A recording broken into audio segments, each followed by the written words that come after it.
سارے تعلق رب سے جوڑو، کر دے گا وہ نظر کرم۔ میں آپ کے سامنے رکھنے کی کوشش کر رہا ہوں۔ سب سے پہلے تو میں اس پوری انتظامیہ کو مبارکباد دینا چاہتا ہوں۔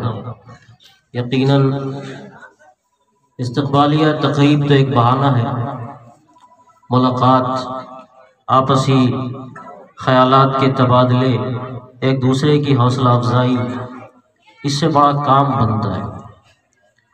اور بڑوں نے اپنے ایک چھوٹے کو استقبال دے کر انہیں بھی بڑا بنا دیا ہے، یہ بڑی بات ہے۔ ابھی کچھ دنوں پہلے میں نے ایک تصویر دیکھی تھی، ایک ہاتھی کو ایک گاڑی پر لادا جا رہا تھا، شاید آپ حضرات نے بھی دیکھی ہو، سوشل میڈیا تو بہت متحرک ہے۔ ایک ہاتھی کو ایک گاڑی کے اوپر سوار کیا جا رہا تھا، اس کا جو طریقہ ہے وہ اپنایا گیا، اس کے پاؤں میں زنجیر باندھی گئی اور پیچھے سے ایک بندہ اسے ٹھیل رہا ہے۔ اب آپ بتائیں کہ ہاتھی کو پیچھے سے ایک بندہ ٹھیلے گا تو ہاتھی کا کیا بگڑے گا، لیکن وہ کر رہا ہے ایسا۔ یہ بہت بڑا اپنے آپ میں میسیج ہے کہ ہاتھی جیسا پہلوان، طاقتور، انتہائی جسامت والا جانور، اسے یہ احساس دلایا جا رہا ہے کہ تمہارے سر پر، تمہارے پیچھے کوئی ہے، تمہیں گھبرانے کی ضرورت نہیں ہے، تم گرو گے نہیں۔ حالانکہ خدا نخواستہ ہاتھی مس ہو جائے تو اس بندے کا کچومر نکل جائے گا، لیکن وہ بندہ صرف ہاتھ کا اشارہ لگا کر ہاتھی کو سہارا دیتا ہے۔ یہ سب کیا ہے؟ یہ سہارا دینے کے اسباب ہیں، اس کے طریقے ہیں، اور اس سے آدمی کا حوصلہ بڑا ہوتا ہے۔ آپ کو حوصلہ دے دیا جائے، بہت اچھا آپ کام کر رہے ہیں، تو اگلے دن یقیناً آپ اچھا کام کریں گے، بھلے آپ آج نے اچھا کام نہ کیا ہو۔ اور اگر حوصلہ توڑ دیا جائے، کچھ بھی نہیں آتا ہے آپ کو، کوئی کام آپ نے نہیں کیا، تو بندہ ناکارہ ہو جائے گا۔